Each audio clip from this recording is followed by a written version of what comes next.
Hello everyone. आज की video होने वाली है संडे स्पेशल मंथली रिकैप। तो आज की वीडियो में हम जनवरी मंथ के करंट अफेयर्स के बारे में बात करने वाले हैं। मतलब इस वीडियो में हम जनवरी मंथ में जितने भी इंपॉर्टेंट डेज या की इवेंट्स या फिर जितने भी इंपॉर्टेंट करंट अफेयर्स हैं उन सबको डिस्कस करने वाले हैं। सबसे पहले है इंपॉर्टेंट डेज इन जनवरी 2025। मतलब ऐसे रिमेम्बरेबल डेज जो एग्जाम में पूछे जाते हैं। तो सबसे पहले बात करते हैं कि जनवरी 2025 में ये इंपॉर्टेंट डेज कौन कौन से थे। तो जनवरी 1 को था ग्लोबल फैमिली डे, मतलब न्यू ईयर डे भी था एंड ग्लोबल फैमिली डे भी सेलिब्रेट किया जाता है। जनवरी 9 को था एनआरआई डे, प्रवासी भारतीय डे। एनआरआई का मतलब होता है नॉन रेजिडेंट ऑफ इंडिया, मतलब ऐसे लोग जो है तो इंडिया के लेकिन अब रह रहे हैं विदेश में। तो है तो वो इंडिया की रूट्स के लेकिन वो विदेश में रहकर अपना काम कर रहे हैं। तो एनआरआई डे किस लिए सेलिब्रेट किया जाता है कि जो लोग इंडिया के हैं लेकिन वो बाहर रहकर हमारे इंडिया की ग्रोथ में, इंडिया की डेवलपमेंट में अपना जो कंट्रीब्यूशन दे रहे हैं उसी कंट्रीब्यूशन को सेलिब्रेट करने के लिए ये एनआरआई डे सेलिब्रेट किया जाता है। जनवरी 10 को सेलिब्रेट किया जाता है वर्ल्ड हिंदी डे। जनवरी 12 को सेलिब्रेट किया जाता है नेशनल यूथ डे, और ये यूथ डे बनाया जाता है स्वामी विवेकानंद के बर्थ एनिवर्सरी के कारण, क्योंकि इस दिन जनवरी 12 को स्वामी विवेकानंद का जन्म हुआ था। स्वामी विवेकानंद जो कि एक बहुत ही बड़े स्पिरिचुअल लीडर रहे हैं। मतलब ये डे इसलिए सेलिब्रेट किया जाता है ताकि जो आज के जो युवा है, आज के जो यूथ्स है, स्वामी विवेकानंद की फिलोसॉफी से टीचिंग्स ले, उनसे वो सीखें कि किस प्रकार से वो एक बेटर यूथ बन सकते हैं और किस प्रकार से नेशन की डेवलपमेंट में अपना कंट्रीब्यूशन दे सकते हैं। जनवरी 15 को सेलिब्रेट किया जाता है इंडियन आर्मी डे। जनवरी 23 को सेलिब्रेट किया जाता है नेताजी सुभाष चंद्र बोस जयंती। जनवरी 24 को नेशनल गर्ल चाइल्ड डे। जनवरी 25 को नेशनल वोटर्स डे। जनवरी 26 को रिपब्लिक डे ऑफ इंडिया। जनवरी 28 को डेटा प्राइवेसी डे। जनवरी 30 को मार्टियर्स डे, शहीद दिवस बनाया जाता है। मार्टियर्स डे, शहीद दिवस, ऐसे लोगों की शहीदगी के लिए बनाया जाता है जिन्होंने अपने देश के लिए अपने प्राणों को कुर्बान कर दिया, मतलब इस कंट्री के लिए अपनी लाइफ्स को सैक्रिफाइस कर दिया। तो ऐसे लोगों को याद रखने के लिए उनकी डेथ एनिवर्सरी को बनाया जाता है। तो जैसे कि 23 मार्च जिस दिन भगत सिंह, राजगुरु और सुखदेव को फांसी दी गई थी, ऐसे ही जनवरी 30 को जो कि एक शहीद दिवस है क्योंकि इस दिन महात्मा गांधी की डेथ हुई थी। अब करते हैं क्विक रिवीजन एमसीक्यूज का। मतलब जो अभी हमने ये रिमेम्बरेबल डेज लर्न किए हैं इसमें से हम एक रिवीजन करने वाले हैं। यहाँ पर मैं आपसे कुछ क्वेश्चंस पूछूंगी, उन क्वेश्चंस को आप वीडियो को पॉज करके अपना कमेंट कीजिए कि इसका आंसर क्या होगा। फिर उसके बाद आप इसका आंसर चेक कर सकते हैं। इससे आपका एक क्विक रिवीजन हो जाएगा। तो सबसे पहला क्वेश्चन, भारत में राष्ट्रीय युवा दिवस किस व्यक्तित्व की जयंती के उपलक्ष्य में मनाया जाता है? National youth day in India is celebrated to mark the birth anniversary of which personality? A. Mahatma Gandhi, B. Doctor BR Ambedkar, C. Swami Vivekananda या डी. नेताजी सुभाष चंद्र बोस। मतलब अभी हमने एक यूथ की बात की थी जिनकी फिलोसॉफी से हमें सीख लेनी चाहिए। तो ये राष्ट्रीय युवा दिवस इनमें से किस पर्सनैलिटी की बर्थ एनिवर्सरी को सेलिब्रेट करने के लिए बनाया जाता है? तो इसका आंसर आप कमेंट बॉक्स में लिख सकते हैं। तो इसका आंसर हो जाएगा सी, स्वामी विवेकानंद। नेक्स्ट क्वेश्चन है, भारत में 9 जनवरी का क्या महत्व है? What is the significance of January 9 in India? जिसके बारे में हमने अभी डिस्कस किया था। National education day, army day, NRI day या नेशनल साइंस डे? तो इसका करेक्ट आंसर हो जाएगा सी, एनआरआई डे, प्रवासी भारतीय दिवस। नेक्स्ट क्वेश्चन है, national voters day is observed in India on January 24, जनवरी 25, जनवरी 26 या जनवरी 23? इसका करेक्ट आंसर हो जाएगा जनवरी 25। नेक्स्ट क्वेश्चन है, world Hindi day is celebrated on January 9, जनवरी 10, जनवरी 11 या जनवरी 12? तो इसका करेक्ट आंसर हो जाएगा जनवरी 10। नेक्स्ट अब बात करते हैं इंडिया में की अपॉइंटमेंट्स के बारे में। मतलब इंडिया में ऐसी कौन कौन सी बहुत ही की अपॉइंटमेंट्स हुई हैं जो कि जनवरी 2025 में हुई है। तो सबसे पहले है V Narayan, chairman of ISRO. मतलब इंडियन स्पेस रिसर्च ऑर्गेनाइजेशन के एक न्यू चेयरमैन को अपॉइंट किया गया है जो कि है we Narayanan. On January 7, 2025, B. Narayanan was appointed as the 11th chairman of the Indian Space Research Organization and Secretary of the Department Space, and he began his tenure on January 14, 2025. तो 7 जनवरी 2025 को we Narayanan को भारतीय अंतरिक्ष अनुसंधान संगठन इसरो का 11वां अध्यक्ष और अंतरिक्ष विभाग का सचिव नियुक्त किया गया और उनका कार्यकाल 14 जनवरी 2025 से शुरू हो गया। नेक्स्ट की अपॉइंटमेंट है जस्टिस देवेंद्र कुमार उपाध्याय।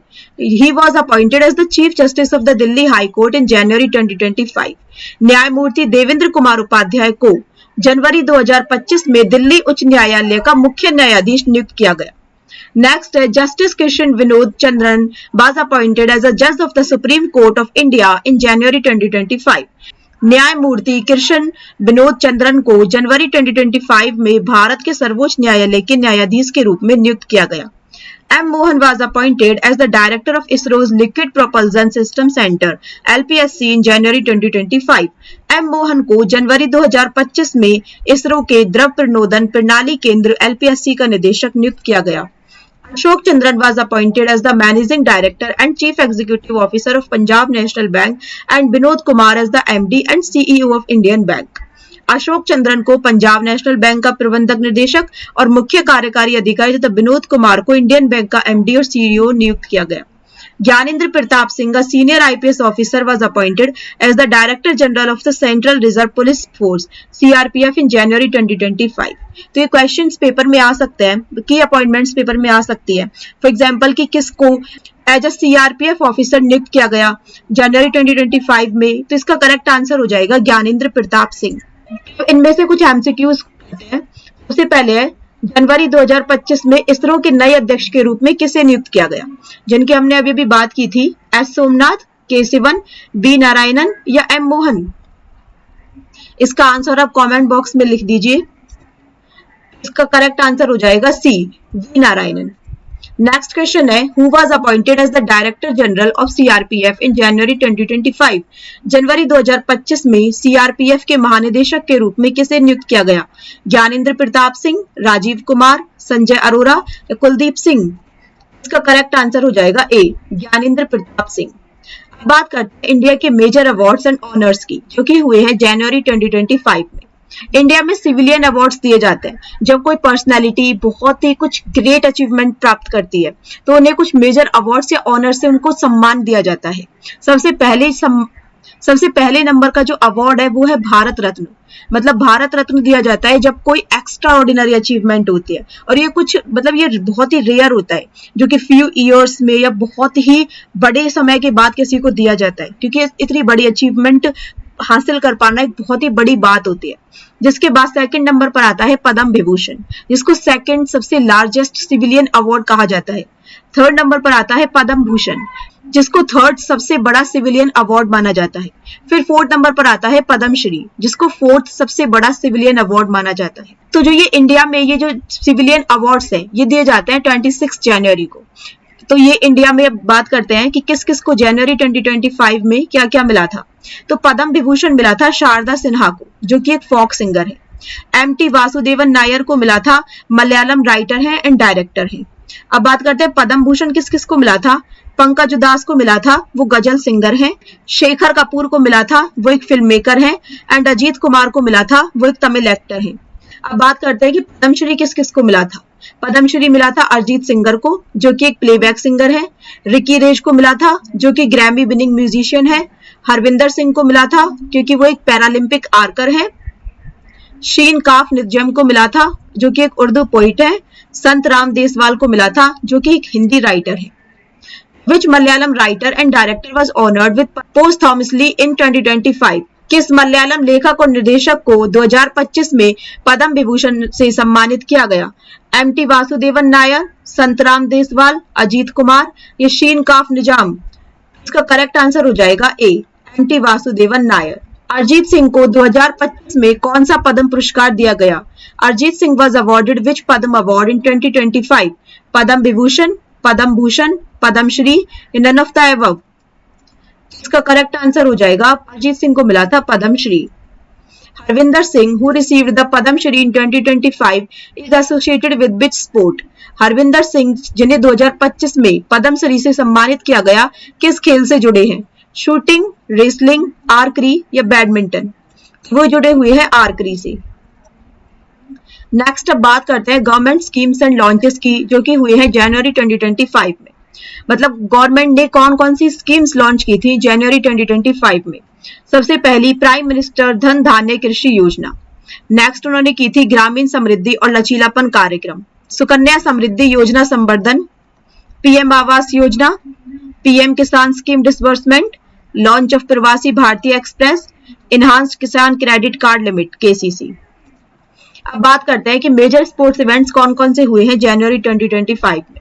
मतलब बहुत बड़े मेजर स्पोर्ट्स इवेंट हुए हैं जो कि हुए हैं। सबसे पहला है इंडिया वर्सेस इंग्लैंड T20 आई सीरीज। ये हुआ था 22 जनवरी से 31 जनवरी तक, जिसका रिजल्ट रहा था इंडिया ने इस सीरीज को जीता था 3-1 से। नेक्स्ट स्पोर्ट्स इवेंट हुआ था 38 नेशनल गेम्स हुए थे उत्तराखंड में, जो हुए थे 28 जनवरी से 14 फरवरी तक। इसकी सिटीज थी देहरादून, हरिद्वार। एंड इसका मास्कोट मतलब जिसको शुभंकर बोला जाता है हिंदी में, एक ऐसा सिंबल जो कि एक इवेंट को रिप्रेजेंट करता है। तो इसका मास्कोट था हिमालयन मोनल मौली। इसकी जो टॉर्च थी वो थी तेजस्विनी। नेक्स्ट हुआ था खो खो वर्ल्ड कप 2025, जो हुआ था 13 जनवरी से 19 जनवरी तक, जिसका वेन्यू था दिल्ली, जिसमें जीता था India both man and women. And इसके अपोनेंट्स थे फाइनल में नेपाल। अब नेक्स्ट बात करते हैं obituaries in India in January 2025।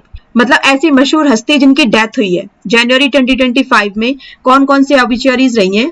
सबसे पहले है पी जयचंद्रन का 9 जनवरी को लीवर कैंसर के कारण निधन हो गया। He was a veteran playback singer. वह एक वरिष्ठ पार्श्व गायक थे। प्रीतीश नंदी डाइड ऑन जनवरी 8। प्रीतीश नंदी की डेथ हुई है 8 जनवरी को, जो कि एक famous poet, journalist and former MP थे।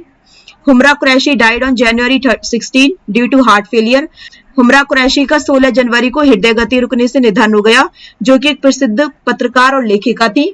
सुदीप पांडे का 15 जनवरी को हार्ट अटैक से निधन हो गया। वे भोजपुरी अभिनेता और बिहार पर्यटन के ब्रांड एम्बेसडर थे। कन्नड़ अभिनेता और निर्देशक सरिगामा विजी का 15 जनवरी को मल्टीपल ऑर्गन फेलियर के कारण डेथ हो गई। योगेश महाजन का 19 जनवरी को हृदयाघात के कारण निधन हो गया। He was a television actor known for mythological roles, जो कि अपनी पौराणिक भूमिकाओं के लिए मशहूर टेलीविजन अभिनेता थे।